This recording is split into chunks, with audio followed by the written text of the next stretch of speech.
On the afternoon of August 20th, 1966, a group of boys hunting kites on Morro do Vintem, a remote hillside in Niterói, Brazil, stumbled upon a sight that would haunt investigators for more than half a century.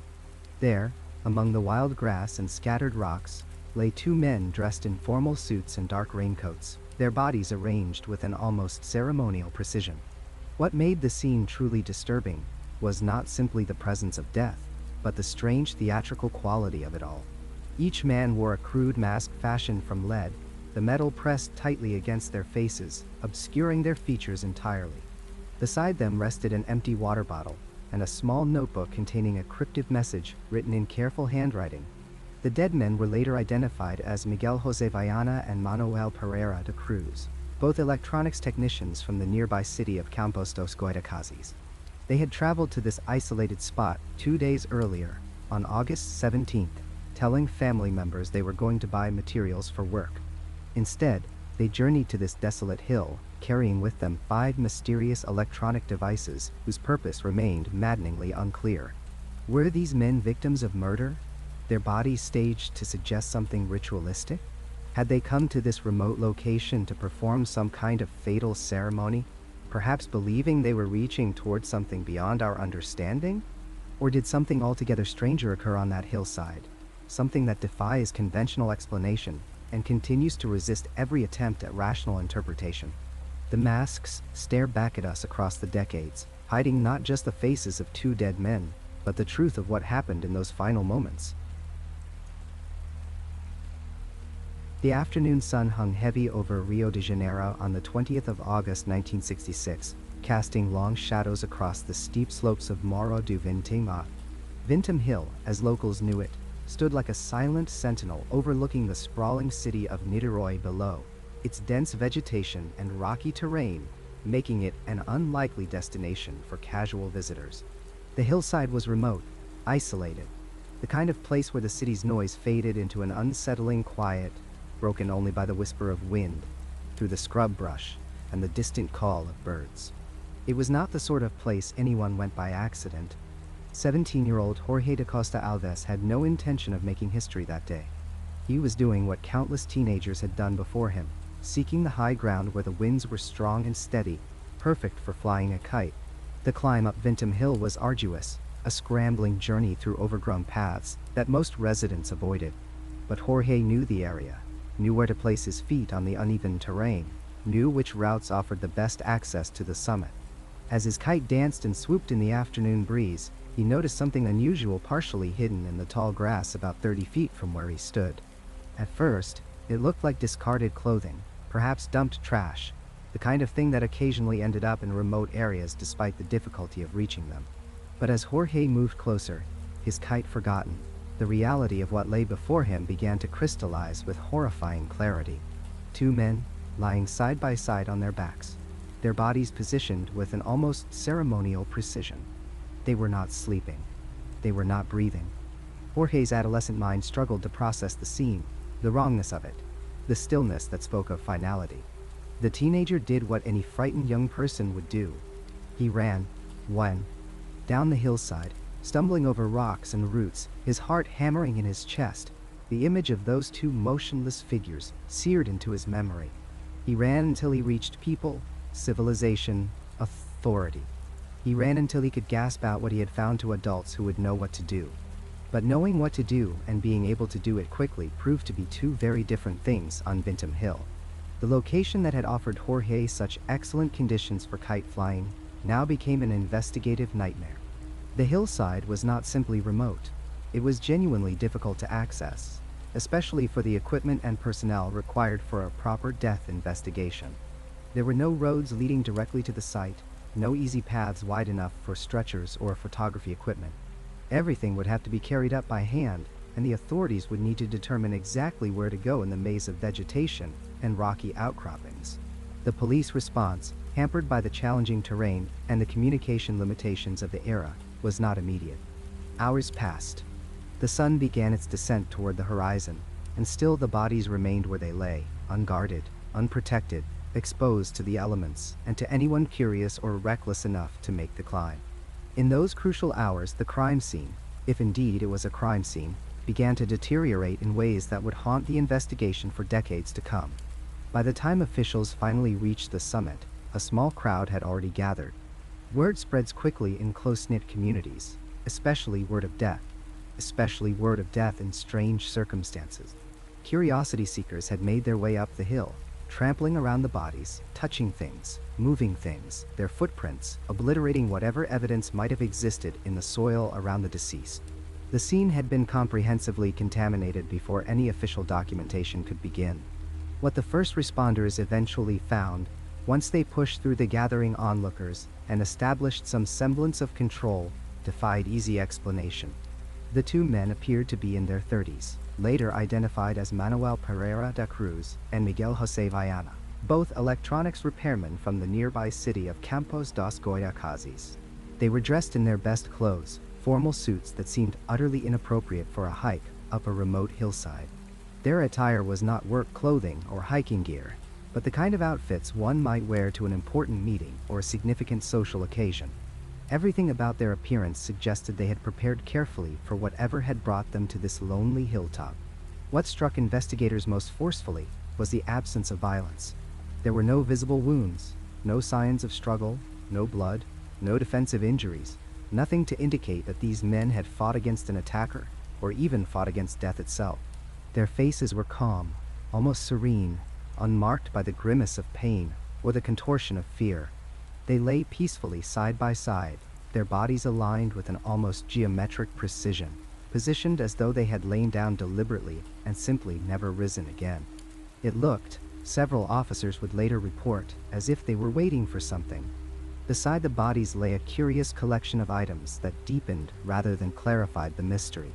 There was a waterproof cape, carefully folded, seemingly unused despite being brought all the way up the hillside. Investigators puzzled over this detail.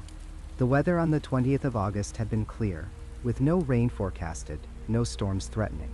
Why would two men climbing a hill on a sunny day feel the need to bring rain protection?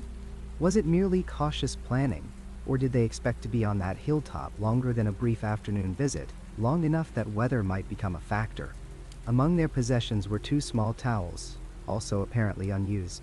No food, notably. No water bottles. Nothing to suggest they had planned an extended stay in terms of sustenance. And yet the waterproof cape implied they had considered the possibility of wading through inclement weather.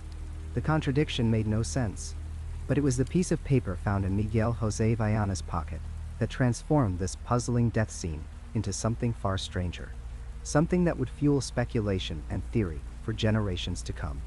The note was written in Miguel's own handwriting, confirmed later by family members. The paper had been folded carefully, protected from the elements, preserved as though it contained instructions too important to risk losing. When investigators unfolded it and read the contents, they found themselves confronting words that seemed to belong more to a science fiction story than a death investigation.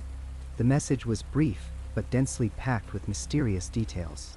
It instructed the reader to ingest capsules at a specific time, then wait for a signal while wearing protective coverings over their faces. The precise time mentioned in the note was 16:30 hours, 4:30 in the afternoon. The specificity was chilling. Not approximately 4:30, not sometime in the late afternoon, but exactly 16:30 hours, as though timing was crucial to whatever procedure or event the men had anticipated. The note referenced capsules, but no capsules were found at the scene. Had the men already consumed them? Had someone else removed them after the deaths? Or had the contaminated crime scene simply scattered or destroyed this crucial piece of evidence before investigators arrived? The mention of wearing protective coverings over their faces added another layer of strangeness. The men were found with no such coverings on their faces. Had they never put them on? Had they been removed, either by the dying men themselves or by someone else? Or had the note's instructions never been followed, their plan interrupted or abandoned before reaching that stage? Most enigmatic of all was the reference to waiting for a signal. What signal? From whom? From where? The hilltop location offered expansive views of the surrounding area, a vantage point from which one could see for miles. Were they watching for something in the sky? Waiting for a visual cue from somewhere below? Anticipating some kind of transmission that only they knew to expect? The waterproof cape, suddenly took on new significance in light of the note. If they were waiting for a signal, if they expected to be on that exposed hilltop for an extended period, weather protection would be essential. The cape was not a random item carelessly packed, but a deliberate piece of equipment for a planned vigil. They had come prepared to wait, prepared to endure, prepared for something they believed was going to happen at a specific time, in a specific place. But what had actually happened remained opaque. The bodies showed no obvious cause of death. The peaceful positioning suggested they had not suffered, or at least had not struggled. The formal clothing indicated intention and preparation. The cryptic note pointed to a plan, a procedure, a purpose that ended in death on a lonely hillside overlooking Niterói. As investigators carefully documented the scene, as photographers captured images of the two men lying in their suits on the rough ground, as officials bagged the waterproof cape and the towels, and that haunting note, they could not have known they were looking at what would become one of Brazil's most enduring mysteries. They could not have anticipated the theories that would emerge, the debates that would rage, the questions that would remain unanswered decades into the future. All they knew on that August evening, as darkness finally fell over Vintem Hill and the bodies were carefully carried down the treacherous slope, was that something deeply strange had occurred on that remote summit. Two men had climbed a difficult hill dressed in their finest clothes, had brought peculiar equipment, had followed instructions written in a cryptic note, and had died without apparent violence in a position of eerie calm. The contaminated crime scene meant that many questions would never be answered with certainty. Footprints had been trampled away. Items had possibly been moved or removed. The crucial early hours when evidence is freshest and most telling had been lost to delay and disorder. What remained was a puzzle with missing pieces, a story with gaps that invited speculation to rush in and fill the void where facts should have stood. On Vintem Hill, overlooking the lights of Niterói beginning to flicker on in the gathering dusk, the discovery had been made. Now the real mystery was just beginning. The days before death leave traces.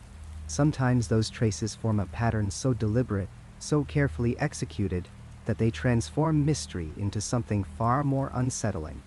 What happened to Miguel José Viana and Manoel Pereira de Cruz was not an accident, not a sudden misfortune that befell two men on an August afternoon. It was something they walked toward with open eyes, something they prepared for with the methodical precision of men who repair televisions for a living, men who understood circuits and connections, cause and effect. The trail begins in the first week of August 1966, in the workshops and streets of Campos dos Goitacazes, where both men lived and worked. Miguel and Manoel were not strangers to each other. They shared a profession, a circle of acquaintances, and apparently, a purpose that neither man fully revealed to anyone around them.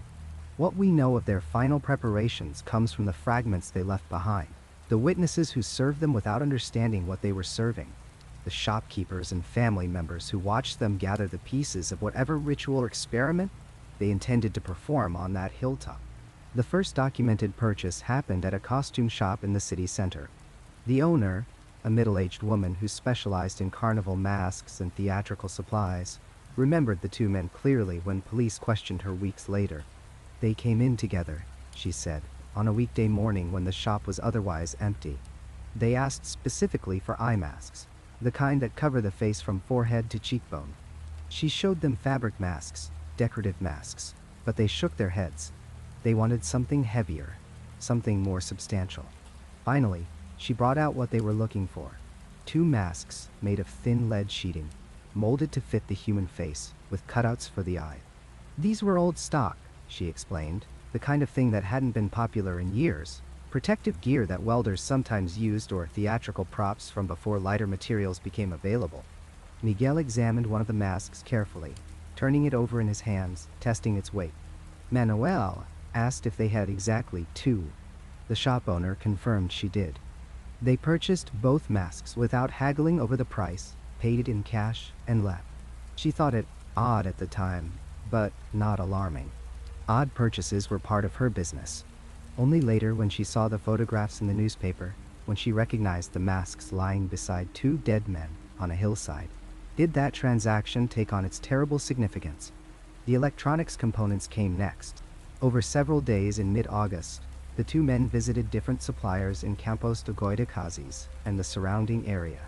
One shop owner recalled selling them wire batteries and small electronic parts, the kind that television repairmen might use in their daily work. Nothing unusual there, except for one detail.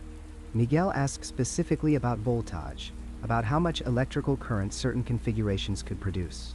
The shop owner, himself a hobbyist who enjoyed talking technical details, engaged in a lengthy conversation about circuits and power output. He remembered thinking Miguel's questions were unusually theoretical for a working repairman, more like someone designing something new than fixing something broken. Another supplier sold them what he described as timing mechanisms, small devices that could be set to activate a circuit after a specified delay. Again, not illegal, not even particularly unusual. But when combined with everything else, with the lead masks and the journey they would soon take, these components form part of a larger pattern, pieces of a puzzle whose final picture remains maddeningly incomplete. The waterproof capes appeared last in their shopping list. They purchased these from a general goods store on August 15th, just 2 days before their final journey. The clerk who sold them the capes remembered because the men were very specific about what they needed. The capes had to be completely waterproof, long enough to cover their entire bodies, durable enough to withstand rough treatment. When the clerk asked if they were planning some outdoor work, Miguel smiled and said something about being prepared for any weather. It was summer, the middle of the dry season, hardly the time when anyone would worry about rain. But the men insisted, and they bought 2 capes that met their exacting specifications. By August 17th, everything was in place. That morning, a Thursday, both men told their families they were going to Niterói to purchase supplies for their television repair work. This was not unusual. Niterói, being a larger city, had suppliers that smaller Campos de Goitacazes lacked. The men traveled to Niterói, occasionally for exactly this purpose. Their families had no reason to doubt them, no reason to worry when they left that morning carrying a small bag, wearing ordinary clothes, behaving as they always did. But the supply story was a lie, or at least an incomplete truth. Whatever they intended to purchase in Niterói had nothing to do with television repair in the conventional sense. They took a bus from Campos de Goitacazes in the late morning. The journey took several hours through the countryside of Rio de Janeiro state, past farms and small towns, along roads that wound through green hills. Other passengers on that bus remembered nothing unusual about the two men. They sat together, talked quietly, seemed neither excited nor distressed, just 2 working men on an ordinary errand. The bus arrived in Niterói in the early afternoon. From the station, Miguel and Manoel made their way toward the Morro do Vintem, the hill of the 20-cent piece, though not directly. They stopped first at a bar near the base of the hill, a small establishment that served drinks and snacks to locals and the occasional visitor. The bar owner's testimony became crucial to understanding their final hours. He remembered them vividly because of their behavior. They came in around 3 in the afternoon, he said, and ordered 2 bottles of mineral water. Just water, nothing else. They paid and sat at a corner table. What struck him most was their agitation. Not fear exactly, not panic, but a kind of nervous energy that made them unable to sit still. They kept checking their watches, first one man, then the other, as though they had an appointment to keep, a schedule they needed to maintain. Every few minutes, one of them would pull back his sleeve and glance at his wrist. Then they would look at each other and nod, as if confirming something. The bar owner asked if they were waiting for someone. Miguel, or perhaps it was Manoel, said no, they just needed to be somewhere at a specific time. It was important, he said, to get the timing right. They stayed in the bar for perhaps 20 minutes, maybe less. They drank their waters slowly, methodically. The bar owner noticed they seemed to be psyching themselves up for something, the way athletes prepare before a competition or soldiers before battle. There was determination in their faces, purpose in their movements. These were not men drifting toward their fate. They were marching toward it with full knowledge and intent. Around 3:30, they stood up together, gathered their bag, and left the bar. The owner watched them walk toward the trail that led up Morro do Vintem. That was the last confirmed sighting of them alive. Who were these men, really? The investigation that followed their deaths tried to answer that question, to find something in their backgrounds that would explain their final actions. What emerged was a portrait of ordinariness that made the mystery even deeper. Miguel José Viana was 34 years old, married, the father of children. He worked as a television repairman, a skilled technician who understood the electronics that were transforming Brazilian homes in the 1960s. His neighbors described him as quiet, reliable, a man who fulfilled his obligations. Nothing in his history suggested mental illness, occult involvement, or suicidal ideation. He went to work, came home, took care of his family. He was, by all accounts, exactly what he appeared to be, an ordinary working man. Manoel Pereira da Cruz was 18, younger by a generation, but cut from similar cloth. Also a television repairman, also known for his technical skill and steady temperament. He too was described as normal, stable, someone you would never worry about. His family noticed nothing unusual in his behavior in the days before his death. No depression, no strange statements, no indication that he was planning anything out of the ordinary. Both men had knowledge of electronics that went beyond the average person. They understood circuits, electrical current, radio waves. They knew how to build things, how to make components work together to achieve a desired effect.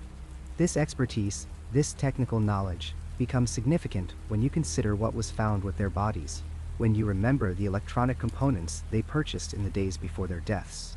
The intentionality of their actions cannot be overstated. This was not a spontaneous decision made in a moment of crisis or confusion. They planned this, whatever this was, over days or perhaps weeks. They gathered specific items.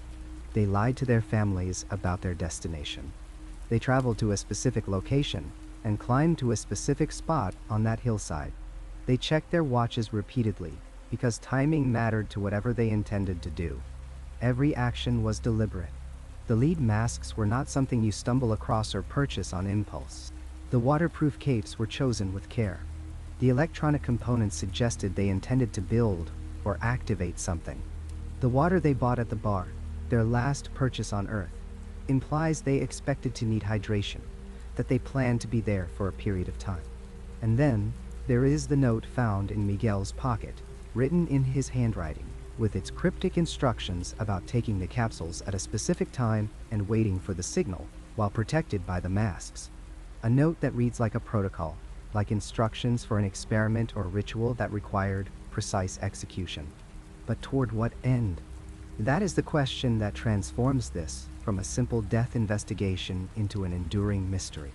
Two competent, rational men with technical knowledge deliberately traveled to a remote hilltop, brought strange equipment, followed a written protocol, and died.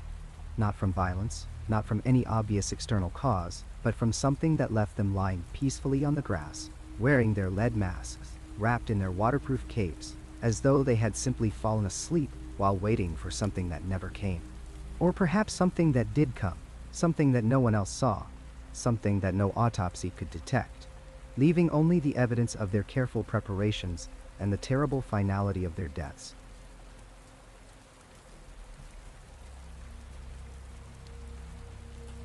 The 5 devices lay spread across the examination table at the Rio de Janeiro police laboratory, each one a silent puzzle that refused to yield its secrets. They had been recovered from the hill of Morro do Vintem in the days following the discovery of the 2 bodies, pulled from the scorched grass and blackened earth where Manoel Pereira de Cruz and Miguel José Viana had met their mysterious end.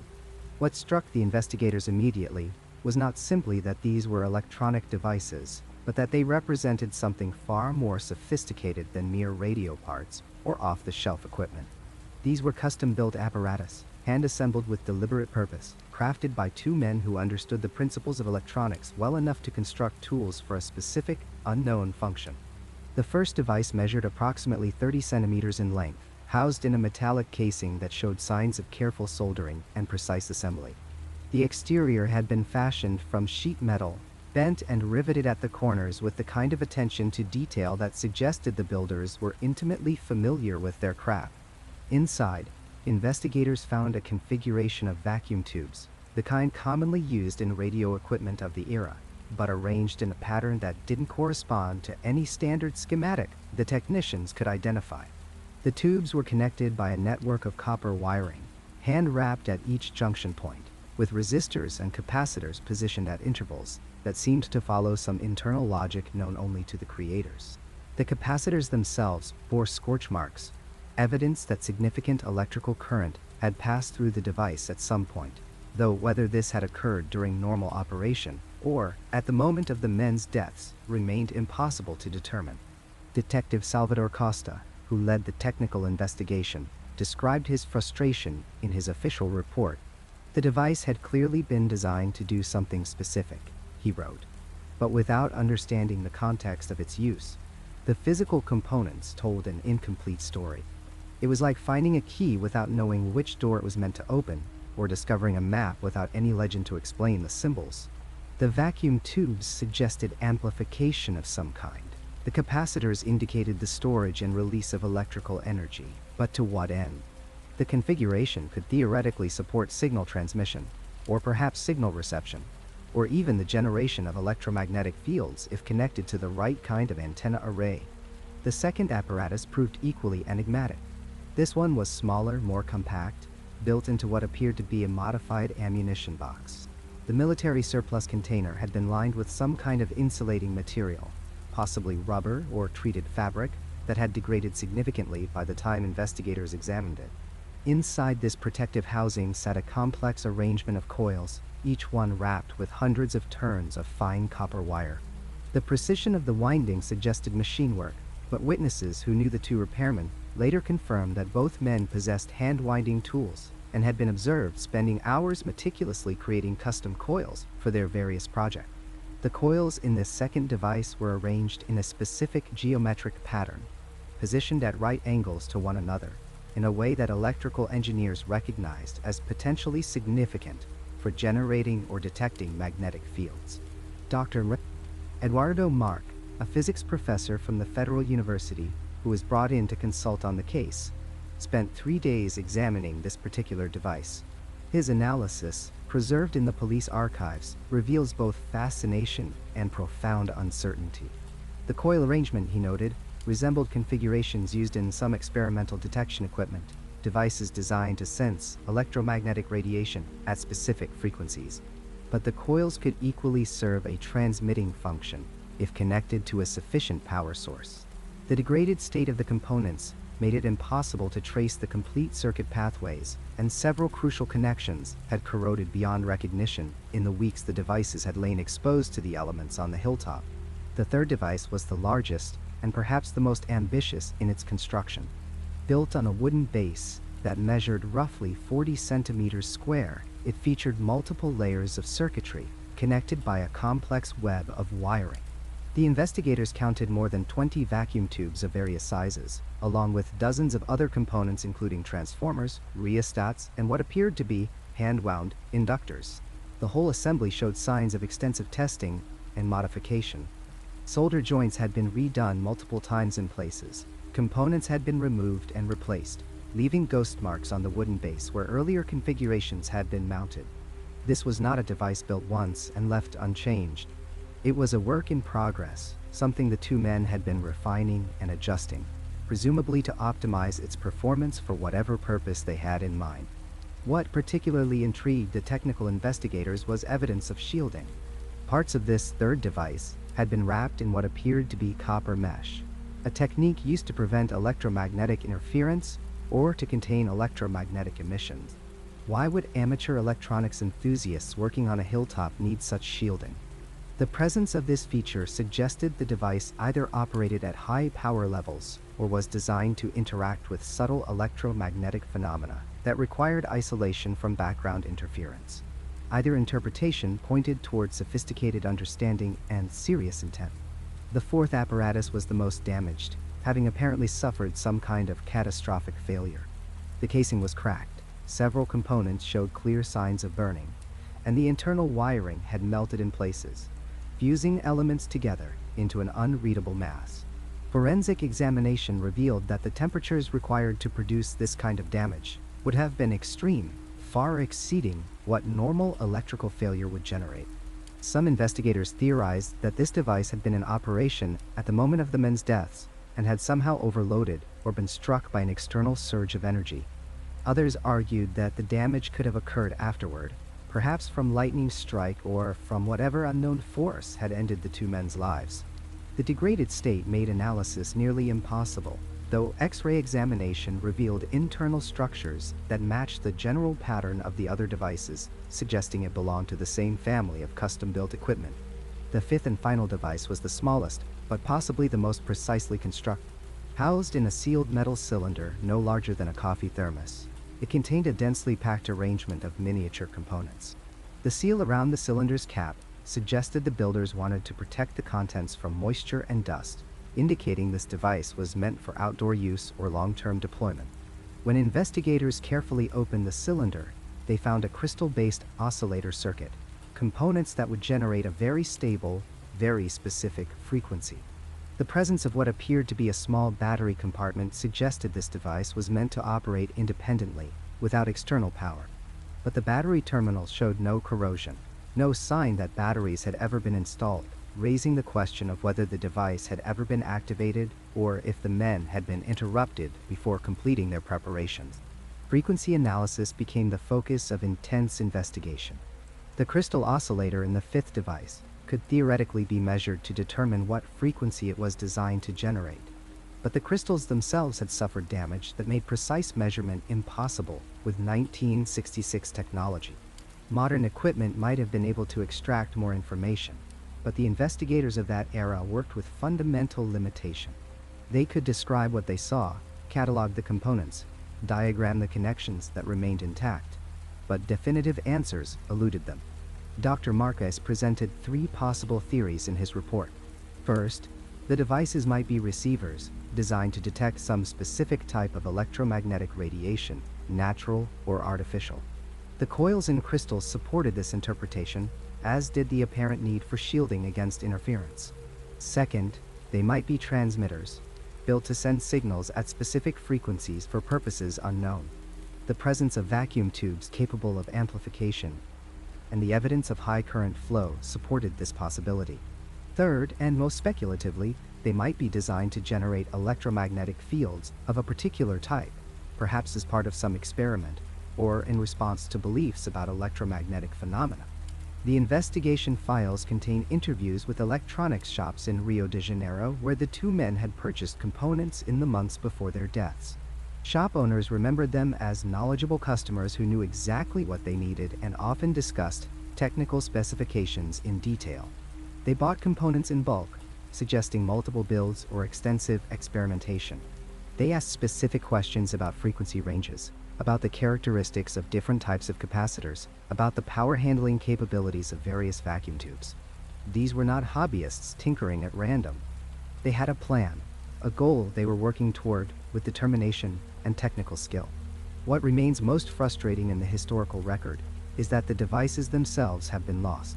After the initial investigation concluded without answers, the equipment was cataloged and stored, but somewhere in the decades that followed, these crucial pieces of physical evidence disappeared from police custody. Photographs exist, taken during the original examination, but they capture only external detail. The internal configurations, the precise values of components, the subtle aspects of construction that might reveal intent, all of this information is now irretrievable. Modern analysts looking at the grainy black and white photographs can only speculate about what more sophisticated examination might have revealed.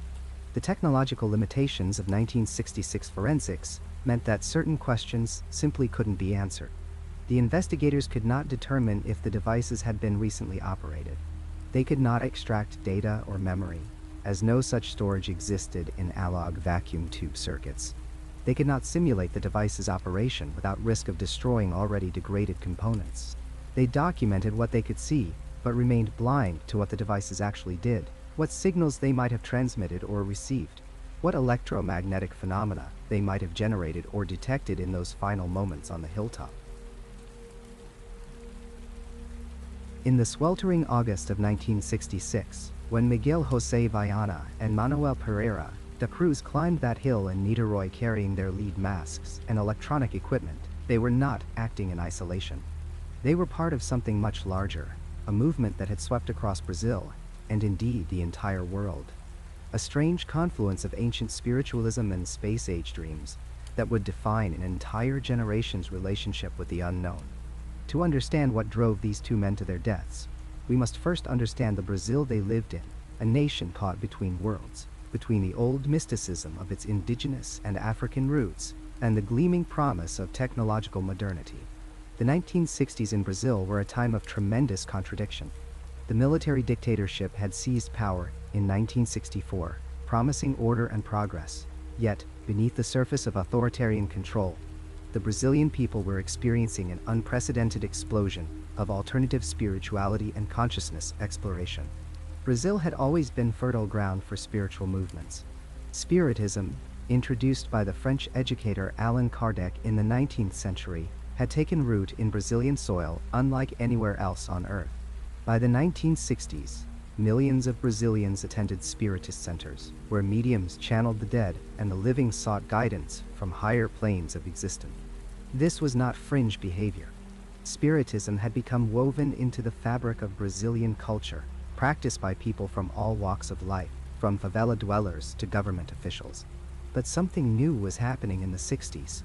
The traditional spiritism that focused on communicating with the dead was evolving, merging with new ideas flooding in from North America and Europe. Flying saucers, once dismissed as fantasy, had captured the global imagination after the famous Kenneth Arnold sighting in 1947, and the Roswell incident that same year.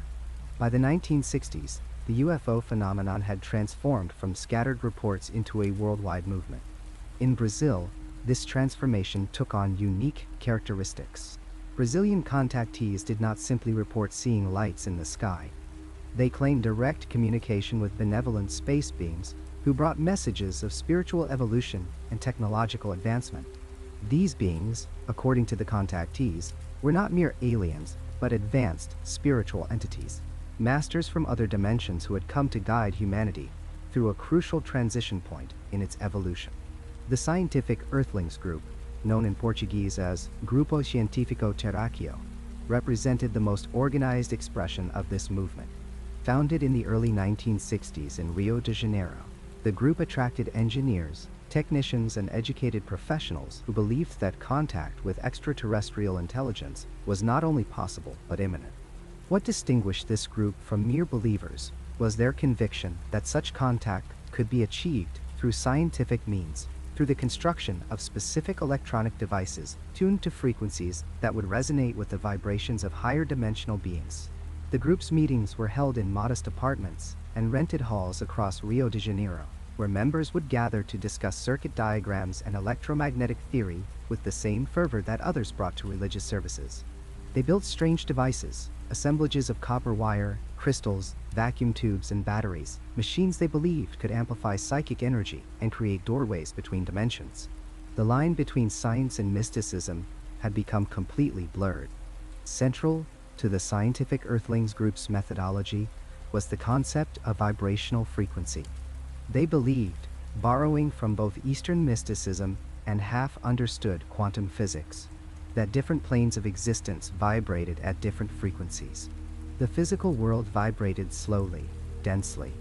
The spiritual realms, the dimensions where the space beings resided, vibrated at much higher frequencies.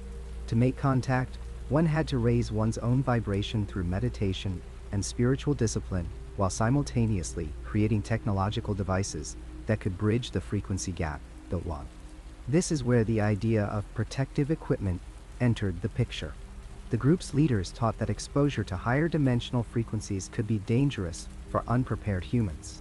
The human nervous system, evolved to process only the dense vibrations of physical reality, could be overwhelmed or damaged by direct exposure to these higher energies. Some form of protection was necessary, a shield that would filter the incoming radiation and allow only safe levels to reach the body. Lead, dense and capable of blocking various forms of radiation, became a favored material. Members of these groups began fashioning crude protective gear, including masks, believing that lead would protect the sensitive organs of the head, the eyes and brain, from harmful energies during contact experiences. To our modern understanding, this seems absurd. Lead offers no protection against the kinds of energies these groups imagined. But in the context of 1960s, Brazil, where scientific knowledge was unevenly distributed and mystical thinking often filled the gaps, the logic seemed sound. The hilltops around Rio de Janeiro became popular sites for these experiments.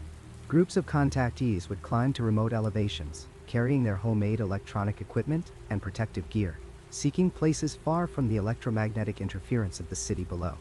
They believed that higher elevations brought them physically closer to the cosmic energies they sought to contact, and the isolation ensured they would not be disturbed during their delicate work. Documented cases reveal a pattern of such activities throughout Brazil during this period. In 1965, a group of 7 individuals was discovered on Morro do Corcovado, not far from the famous Christ the Redeemer statue, surrounded by electronic equipment and wearing makeshift metallic headgear. They claimed to be receiving transmissions from beings on Venus.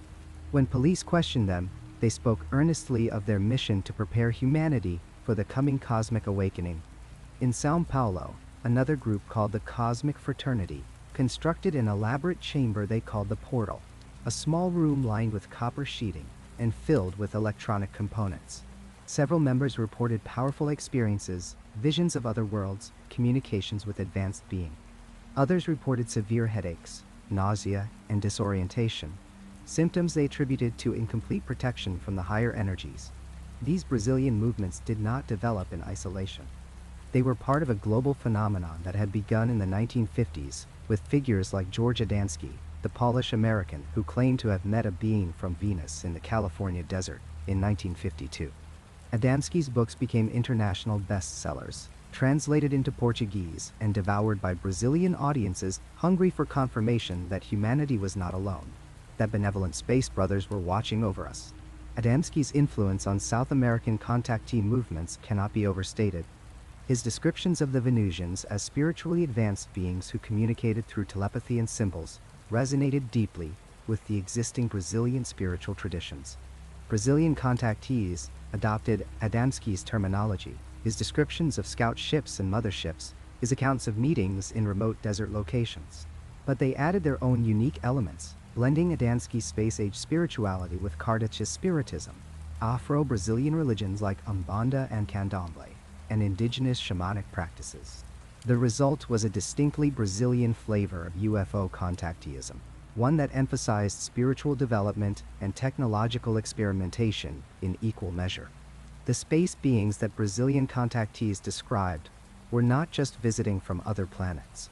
They were spiritual masters, guides from higher planes of existence who had taken physical form to help humanity evolve. Contact with these beings was simultaneously a scientific achievement and a mystical initiation. By the mid-1960s, networks of these groups existed throughout Brazil. They communicated through mimeographed newsletters, sharing accounts of successful contacts, diagrams for building equipment, and instructions for protective measures. Members would travel from city to city, attending meetings, comparing experiences, and refining their technique. The movement had developed its own culture, its own language, its own set of practices and beliefs. Miguel José Viana and Manoel Pereira de Cruz fit perfectly into this subculture. Both were electronics technicians, exactly the kind of educated, technically skilled individuals that groups like the Scientific Earthlings attract. Their employment records show they had access to electronic components and the knowledge to build complex devices. Witnesses reported seeing them at meetings of contactee groups in the months before their deaths. They had spoken of an important mission, of making contact, of receiving instructions from higher beings. The lead masks found with their bodies were not anomalies. They were standard equipment in this subculture, crude but carefully constructed devices meant to protect the wearer during exposure to otherworldly energies. The remote hilltop location was not randomly chosen. It was the kind of site that contactee groups specifically sought out for their experiments. The timing, the preparation, the presence of electronic equipment that was never found, all of it points to Miguel and Manoel conducting exactly the kind of contact experiment that dozens of other Brazilian groups were attempting during that same period. What makes their case unique is not what they were doing, but what happened to them. Most contactee experiments ended with nothing more than disappointed participants hiking back down the mountain. Some ended with powerful subjective experiences, visions, and sensations that believers took as confirmation of contact. But Miguel and Manoel's experiment ended with 2 bodies lying in the grass, their faces covered in lead, their mission incomplete or perhaps fulfilled in ways we cannot comprehend. Understanding this cultural context does not solve the mystery of their deaths. If anything, it deepens it. Because now we know that what happened on that hilltop in August of 1966 was not the act of two isolated men driven by personal delusion. It was the tragic endpoint of a widespread movement, a collision between ancient spiritual yearnings and modern technological hubris, between the human desire for transcendence and the dangers that lurk when that desire is pursued without wisdom or caution. The heat came first, then the flies. When the investigators finally reached the bodies on that August morning in 1973, the stench hit them from nearly 50 feet away. 5 days. The men had been lying in that cramped Brazilian shack for 5 days under a corrugated metal roof that had transformed the space into an oven. The tropical sun had beaten down relentlessly, turning the interior into what one forensic technician would later describe as a pressure cooker of human decay. The coroner assigned to the case, Dr. Felipe Sedano, had worked homicides in São Paulo for nearly 2 decades. He had examined bodies pulled from the Tietê River after weeks in the water. He had autopsied victims of industrial accidents so mangled they barely resembled human forms.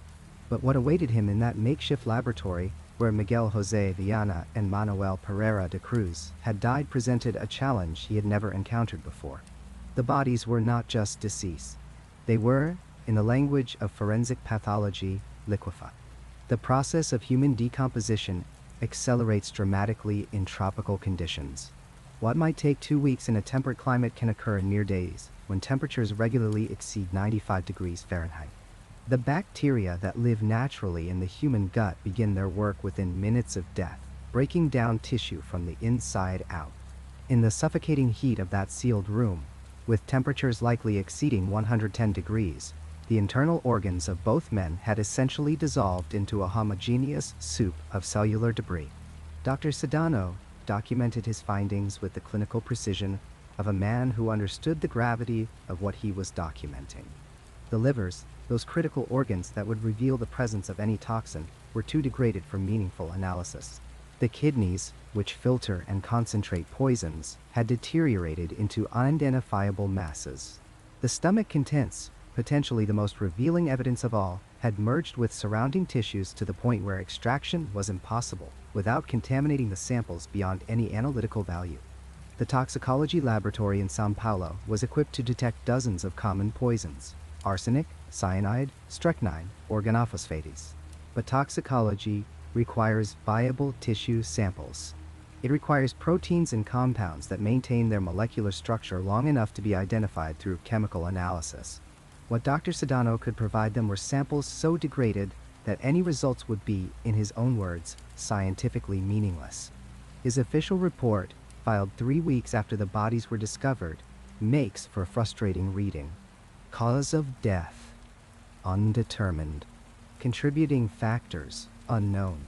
Toxicological findings: inconclusive due to advanced decomposition. It was a masterclass in forensic defeat, a document that raised more questions than it answered. In the margins of his personal notes, which would surface years later, Sedano wrote a single line that captured his professional anguish. 5 days earlier, and we would have known everything.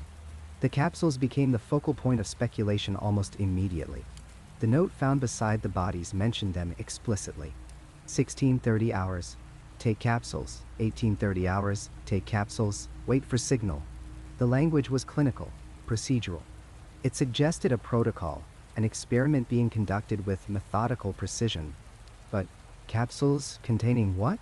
The investigative team scoured the shack.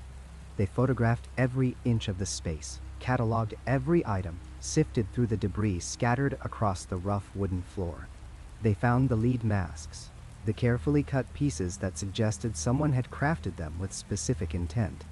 They found notebooks filled with circuit diagrams and calculations. They found the rubber water bottle. But they found no capsules, no pill bottles, no pharmaceutical packaging of any kind. This absence itself became evidence of a sort. If the men had taken capsules, as their note indicated, and if those capsules had contained the substance that killed them, Then someone had removed that evidence before the bodies were discovered. The shack had been unsealed for days. Local children had reportedly peered through the cracks in the walls. The landowner had entered briefly before backing away from the smell. Any number of people could have pocketed a small container, either not understanding its significance, or perhaps understanding it all too well. The poison hypothesis gained traction as investigators interviewed friends and family members. Both men had been electronic technicians, comfortable with chemicals and compounds used in their trade. Manoel, the older of the two, had reportedly experimented with various substances in the past, attempting to build better batteries, improve circuit performance. He understood chemistry in the practical, hands-on way of someone who mixed solutions in his workshop. But the theory that gained the most attention, whispered at first, and then spoken aloud, was far stranger than simple poisoning. What if the capsules contained not a lethal poison, but a psychoactive substance intended to alter consciousness? What if these men had died not from a suicide pact, but from a spiritual experiment that went catastrophically wrong? The contactee movement of the 1960s and early 70s was deeply intertwined with drug culture. Groups across South America, North America, and Europe had begun using psychoactive substances as tools for what they called consciousness expansion. The logic, if it could be called that, suggested that certain compounds could tune the human brain to frequencies normally beyond our perception. LSD, mescaline, psilocybin, and dozens of lesser-known substances were being consumed by people who believed they were not getting high, but getting closer to something transcendent. In California, a group calling themselves the Cosmic Circle claimed that DMT allowed direct communication with extraterrestrial intelligence. In Peru, contactee groups were combining traditional ayahuasca ceremonies with modern UFO ideology, believing the visions induced by the brew were literal journeys to other dimensions. In Brazil itself, several documented cases existed of spiritual groups using substances to facilitate what they described as elevation events, moments when the barrier between human and cosmic consciousness grew thin enough to cross. The medical literature from the period contains cautionary tales. A group in Mexico City, in 1971, had consumed an unknown substance provided by their leader, who promised it would allow them to project their consciousness to Venus. 3 members died from what was later determined to be a toxic combination of methamphetamine and belladonna. In Argentina, a contactee named Ricardo Farias had distributed capsules he claimed were manufactured by the Space Brothers themselves to facilitate ascension. 7 people were hospitalized. 2 never fully recovered their cognitive function. The question that haunted the investigation was whether Miguel and Manoel had been participants in something similar. Had someone provided them with capsules and convinced them that ingesting these substances while wearing the lead masks would facilitate some kind of contact experience? The note's reference to waiting for a signal suggested they expected something to happen, some external event they were preparing themselves to witness or receive. Carlos Alberto, Miguel's brother, gave testimony that became central to this interpretation. He had spoken with Miguel just 3 days before the deaths. His brother had been, in Carlos's words, more excited than I had seen him in years. Miguel spoke about a breakthrough, about finally understanding how the frequencies work. He talked about an opportunity that would come only once, a window that would open for just a few hours. There was no darkness in his mood, Carlos insisted. No depression, no despair, no suggestion of farewell. Miguel spoke like a man on the verge of discovery, not death. Manoel's sister, Beatriz Pereira, echoed this assessment. Manoel had visited her 4 days before his death and had seemed almost giddy with anticipation. He had borrowed money from her, the amount that matched exactly what was found missing from his accounts, the money presumably used to purchase whatever supplies the men needed for their experiment.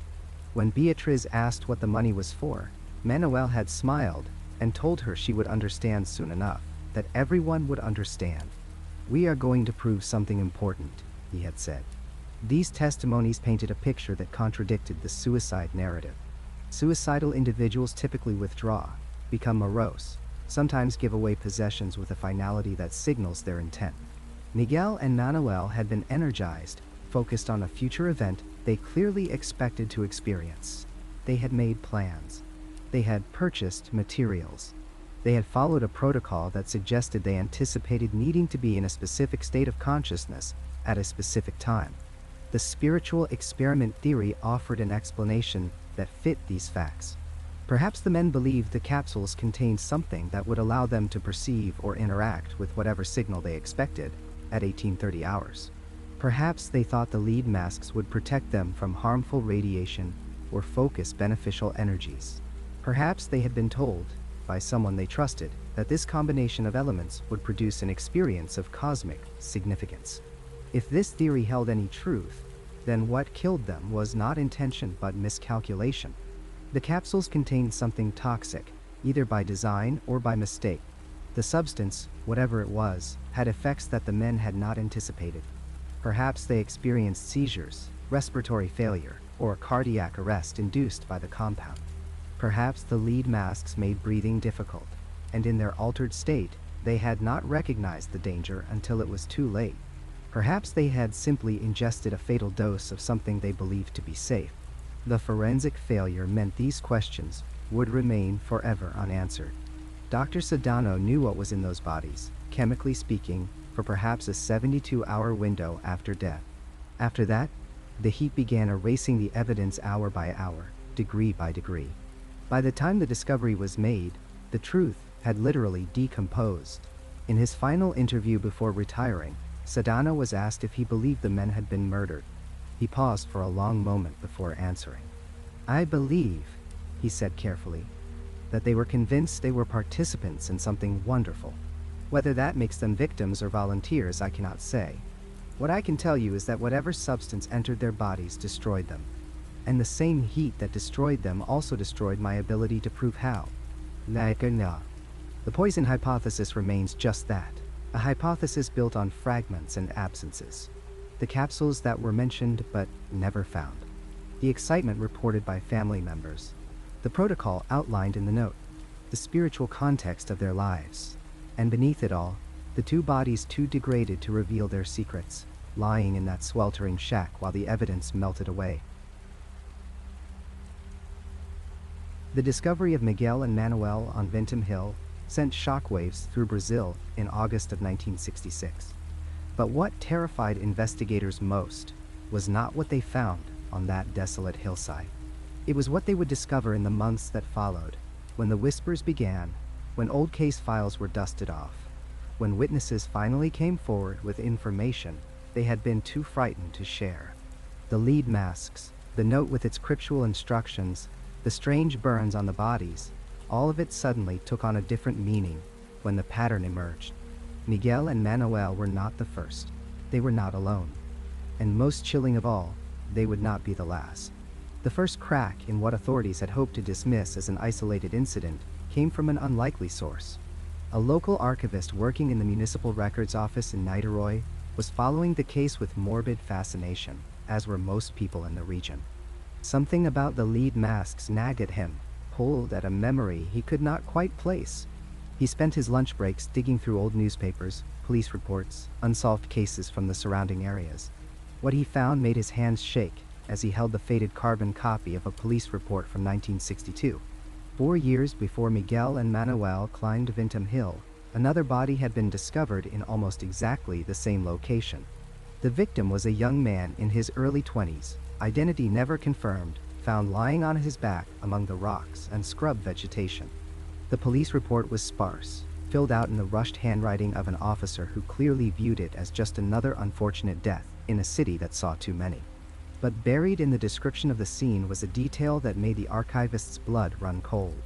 The unknown young man had been wearing a lead mask, the same crude, handmade style, the same bizarre protective gear that seemed designed to shield the wearer from some invisible threat. The 1962 case had been quickly classified as death by misadventure, possibly a suicide, and filed away. No family came forward to claim the body. No investigation followed. In the chaos of a rapidly growing city dealing with poverty, crime, and political upheaval, one unexplained death barely registered. But now, with the spotlight of national attention focused on Vintem Hill, the connection could not be ignored. The archivist brought his findings to the police, who received the information with a mixture of skepticism and dawning unease. 2 separate incidents, 4 years apart, Same location, same strange protective masks. Coincidence seemed increasingly unlikely. As news of the earlier case began to circulate through Rio's newspapers, something unexpected happened. Witnesses began to emerge, people who had seen things on Vintem Hill but had remained silent, fearing ridicule or worse. The most significant testimony came from a woman named Gracinda Barbosa de Souza, a local resident who lived in a modest house with a clear view of the hillside.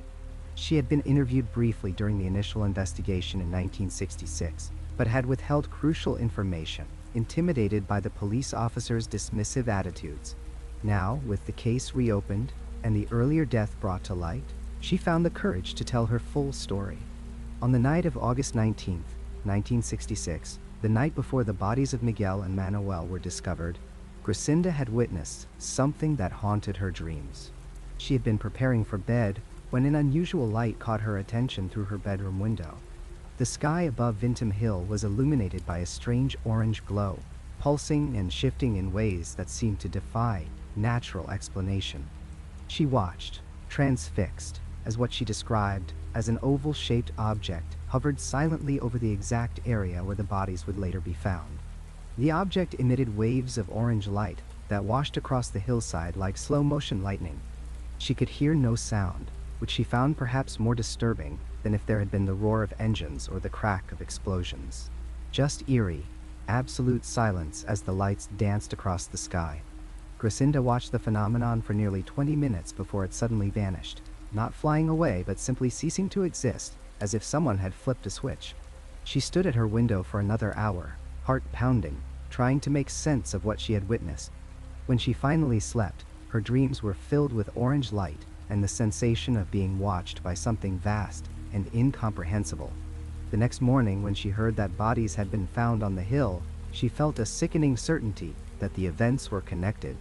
But when police interviewed her, their barely concealed smirks and the way they exchanged knowing glances made it clear what they thought of UFO stories. She told them only that she had heard nothing unusual, seen nothing strange. The rest she kept locked inside, a secret that grew heavier with each passing day. Her testimony, when finally given in full, was met with the same skepticism she had anticipated. Police officials dismissed the orange lights as likely reflections from the city, the oval object as a trick of perception, or perhaps a helicopter. But Gracinda was not the only witness. 3 other residents in the area came forward with similar accounts. They had seen unusual lights. They had heard strange humming sounds that seemed to come from the air itself rather than any identifiable source. One man reported that his radio had gone completely haywire that night, cycling through stations on its own before emitting nothing but harsh static for several minutes. When investigators attempted to dismiss these accounts, a Brazilian Air Force officer quietly noted that they had received 3 separate reports of unusual aerial phenomena in the Niterói area on the night in question. The reports had been filed away, as they always were, but they existed. They were documented. They were real. The pattern was becoming impossible to ignore, and it was about to get worse. In early 1967, barely 6 months after the deaths on Vintem Hill, authorities in nearby Petropolis were called to investigate a bizarre incident that would cement the terrifying realization that something much larger was at work. A group of 4 young men, ranging in age from 19 to 24, were found unconscious in a remote area outside the city. When police arrived on the scene, they discovered the men surrounded by an array of electronic equipment, batteries, wires, crude homemade devices that seemed to serve no obvious purpose, and each man was wearing a lead mask. Unlike Miguel and Manoel, these young men survived. They were rushed to the hospital, where doctors found no obvious cause for their unconscious state. No poison in their systems, no sign of trauma or injury, no indication of drug use beyond the expected presence of alcohol. They simply appeared to have lost consciousness simultaneously, as if some switch had been thrown in each of their minds at exactly the same moment. When they finally regained awareness, confused and disoriented, their stories made the attending physicians exchange troubled glances. None of the 4 could remember what had happened. The last clear memory any of them possessed was gathering together early that morning, excited about some kind of experiment they were planning to conduct. They remembered setting up equipment, remembered putting on the masks, remembered a growing sense of anticipation mixed with fear. And then nothing. A complete blank. Hours of their lives simply erased, as if those moments had never existed. When pressed by investigators, when shown photographs of the elaborate setup they had created, they stared in blank incomprehension. They recognized the equipment as theirs, could even explain what some of the devices were meant to do, but the memory of actually using them was gone, scooped out of their minds like someone had taken a melon baller to their consciousness. The similarities to the Vintem Hill case were undeniable and deeply unsettling. The lead masks, the electronic equipment, the remote location, chosen specifically for isolation, the apparent ritualistic nature of the proceedings. Even the note found in Miguel's pocket, with its timed instructions about swallowing capsules and waiting for the signal, found an echo in the Petropolis group's fragmentary memories of following some kind of schedule, of waiting for something to happen. But unlike Miguel and Manoel, these men had been found in time, before whatever they were attempting could reach its fatal conclusion. Whether that made them lucky or cursed was a matter of perspective. They were alive, but they would spend the rest of their lives haunted by those missing hours, wondering what had happened in that blank space where their memories should have been. As investigators dug deeper into both cases, a picture began to emerge that was far more disturbing than any single incident could have been. There was an underground movement, loosely organized but frighteningly widespread, of individuals obsessed with making contact with what they believed were extraterrestrial or interdimensional entities. They gathered in small groups, shared crude theories about consciousness expansion and dimensional barriers, and conducted experiments that blended misunderstood science with desperate mysticism. The lead masks were meant to protect them from what they called harmful radiation during the contact process. The electronic equipment was supposed to help facilitate communication or create the right energetic conditions for a visitation. These were not wealthy people or educated scientists. They were working-class Brazilians, television repairmen and factory workers and shopkeepers who had become convinced through a mixture of UFO reports, spiritualist traditions, and their own desperate hunger for meaning that they could break through the veil and touch something greater than themselves. They met in secret because they knew how they would be perceived by mainstream society. They constructed their equipment from scavenged parts and half-understood electrical principles. And sometimes they died in pursuit of whatever transcendence they believed was waiting for them on the other side. Police began finding connections between the various groups. A man who had sold electronic components to Miguel also knew one of the Petropolis survivors. A woman who attended spiritualist meetings in Niterói recalled seeing someone matching the description of the 1962 victim. The network was loose, informal, more a web of shared obsession than any kind of organized structure, but it existed. And it explained why no one had come forward after Miguel and Manoel's death. The others involved in these experiments knew that speaking up meant exposing themselves to ridicule, investigation, and potentially prosecution. Better to remain silent, to let the dead be buried with their secrets, to continue the work in even deeper shadow. What remains most chilling about the pattern is what it reveals about the lengths human beings will go to in search of answers to questions that terrify them. Miguel and Manoel were not crazy. Neither were the men found in Petropolis or the unknown young man from 1962. They were seekers, believers, people who looked up at the stars and felt the crushing weight of insignificance, who wondered if there was more to reality than the grinding poverty and limited horizons of their daily lives. They wanted desperately to believe that contact was possible, that they could be the ones to bridge the gap between humanity and whatever lay beyond. And they were willing to risk everything, including their lives, for just the possibility of touching that transcendent truth. The investigations eventually petered out, as they always do. No charges were filed against the Petropolis survivors. The earlier cases were officially linked to the Vintem Hill deaths, but offered no new leads. The underground movement dispersed, driven deeper into hiding by the unwanted attention. But the questions remain, echoing across the decades. What really happened on Vintem Hill that night under the orange lights? What were Miguel and Manoel trying to achieve? And most disturbing of all, how many others have climbed lonely hills with lead masks and homemade equipment and desperate hope, seeking contact with the unknown? How many more bodies might be waiting, undiscovered in remote places, the victims of experiments that went too far in pursuit of answers we may never be meant to find. Manoel. The devices were kept for a while in a local police storage facility, tucked into an evidence box that no one quite knew what to do with. Over the years, through administrative changes and department relocations, they simply disappeared. The lead masks, those strange theatrical props that gave this mystery its unforgettable name, vanished along with them. Today, no one knows where they are. No museum holds them. No private collection claims them. The physical evidence that might have finally answered our questions has been lost to the indifference of time and bureaucracy, making this mystery permanently, irrevocably unsolvable. We return now to what we know, to what remains when the evidence itself has become a ghost. Two men climbed a hill in Niterói on August 17, 1966.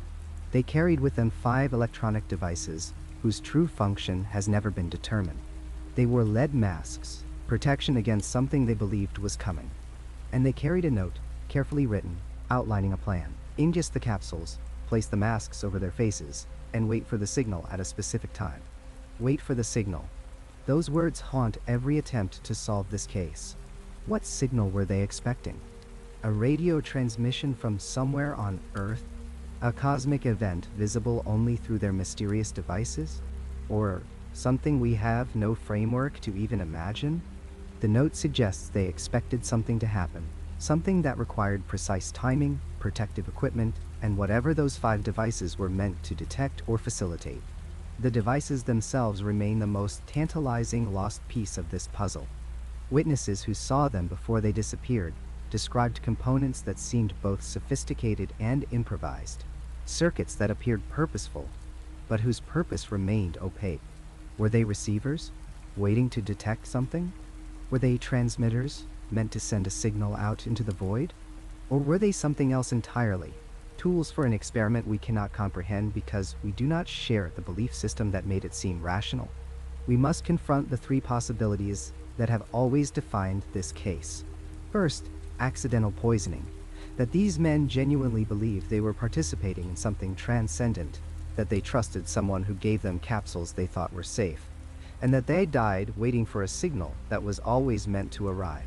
This theory paints them as victims of misplaced faith, believers betrayed by false prophets or their own dangerous certainty. Second, intentional suicide, that the signal was metaphorical, that this entire ritual was their chosen exit from a world they no longer wished to inhabit, dressed up in cosmic language to give meaning to an ending they had decided upon. This theory asks us to see the lead masks and devices as theater, elaborate props in a final performance meant to obscure the simple, sad reality of 2 men who wanted to die. And third, the possibility that refuses to release its grip on our imagination, that they made contact with something on that hill, that the signal they waited for actually came, that in their final moments, protected by lead, guided by their mysterious devices, they achieved whatever communion they sought. This theory, the one that keeps people returning to this case decades later, suggests that they died not in failure but in terrible, overwhelming success. The truth is, we will never know. The evidence that might have pointed us toward an answer is gone, scattered to entropy and institutional negligence. The devices that might have revealed their purpose have been lost. The capsules that killed them were never preserved for modern analysis. Even the lead masks, those iconic objects that gave this mystery its name and its enduring power, exist now only in a handful of old photographs, grainy and unclear. What remains are questions that will echo forever, unanswered and unanswerable. Did they receive the signal they were waiting for? In those final moments on the hillside, as the poison worked through their systems and they lay peacefully facing the sky, did something happen? Did their devices activate, lights blinking in sequence, detecting or transmitting something beyond human frequency? Or did they simply lie there, waiting for something that never came, their faith unshaken, even as consciousness slipped away? We cannot know. We can only imagine them there, 2 figures on a hillside, faces hidden behind masks of lead, surrounded by their mysterious machines, waiting. The image is peaceful in the reports, almost serene. No signs of struggle, no indication of panic or regret. Just 2 men lying side by side, faces turned upward to whatever sky they believed would answer them, waiting for a signal that may have already arrived in forms we cannot measure or may never have existed at all. The lead mask's case remains unsolved, not because we lack theories, but because we lack the evidence to confirm or deny any of them. It remains unsolved because the physical objects that connected these men to their purpose have been lost. It remains unsolved because time has claimed the witnesses, the investigators, the context that might have made their actions comprehensible. And perhaps most profoundly, it remains unsolved because we cannot enter the belief system that made this all make sense to two ordinary men on an August day in 1966. They are still waiting, in a sense. Waiting in photographs, in police reports, in the memories of a town that found them. Waiting in the questions that each new generation asks when they discover this strange case. Waiting for someone to finally understand what they were doing on that hill, what they hoped to achieve, what signal they believed would validate everything they had prepared for. The answer, if it exists, lies somewhere beyond the reach of investigation. It disappeared with the devices. It vanished with the evidence. It remains locked in the final silent moments of two men whose faith in something vast and unknowable led them to a hillside, where they put on masks of lead, activated machines we will never understand, and waited for a signal that the universe may or may not have sent. They are waiting still.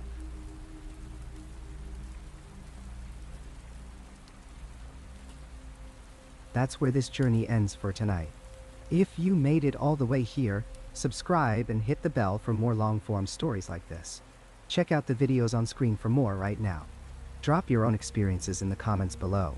Thanks for listening, and I'll see you in the next one.